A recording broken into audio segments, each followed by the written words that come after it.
যারা একদম নতুন ১ম বার তালের বড়া বানাতে চলেছেন, তারাও খুব সহজেই এই সহজ পদ্ধতিতে তালের বড়া বানাতে পারবেন। এর জন্য একটি মাঝারি সাইজের তালের খোসা ছাড়িয়ে নিন। এরকম একটা ছিদ্রযুক্ত পাত্র নিতে হবে। এবার তালের আটিগুলো ঘষে এইভাবে তালের রসটা বার করে নিন। মাঝে একটু জলে ডুবিয়ে নেবেন, তাহলে তালের আটি থেকে তালের রস বের করতে সুবিধা হবে। এবার এই তালের রস জাল দিয়ে নিন।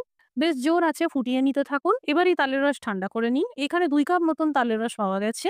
তাই ২ কাপ তালের রস অনুযায়ী ১ কাপ আটা, যতটা আটা তার অর্ধেক পরিমাণে ১/২ কাপ সুজি, ১/২ কাপ কোরানো নারকেল, ১/২ কাপ গুঁড়ো দুধ, ১ চামচ এলাচ পাউডার, ২ চামচ আস্ত মৌরি, ১/২ কাপ গুঁড়ো চিনি অথবা স্বাদ মতন। প্রত্যেকটা উপকরণ একসাথে দিয়ে ভালো করে মিশিয়ে নিন আর বেশ ৫ মিনিট মতন ফেটিয়ে নিন। যত ভালো করে ফেটাবেন তালের বড়া তত ফ্লাফি স্পঞ্জি হবে। এবার তেল গরম করে লো টু মিডিয়াম আঁচে বড়ার আকারে ভেজে নিন।